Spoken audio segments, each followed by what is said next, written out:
Stasiun Metro Ayazaga telah menjadi stasiun pertama yang menerima mesin penjual otomatis yang baru diluncurkan yang menerima kaleng dan botol daur ulang sebagai mata uang. Jalur transportasi kota, yang dikenal sebagai Kartu Istanbul, Istanbul Card, dapat diisi ulang hanya dengan mendepositkan botol plastik atau kaleng minuman aluminium ke dalam mesin. Mesin yang baru dipasang adalah mesin penjual daur ulang pertama yang pernah dipasang di stasiun metro di Istanbul.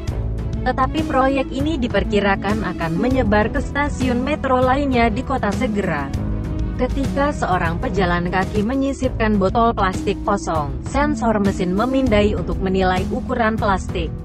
Botol 0,33 liter akan mengembalikan 2 kulus, 1 lira Turki sama dengan 100 kulus.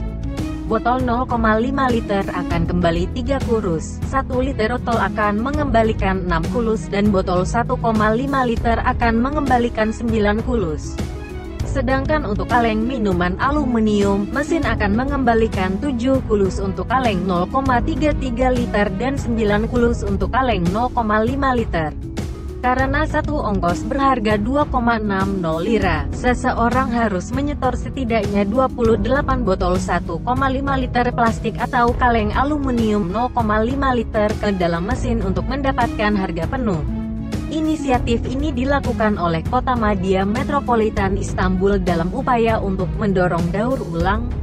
Dengan mesin pintar ini, Departemen Pengelolaan Limbah Kami dan Perusahaan Smart City Technologies Kota Isbak akan berkontribusi pada perlindungan lingkungan, kata Kota Madya di Twitter pada awal September. Kami terus merintis pengelolaan limbah padat, tambahnya.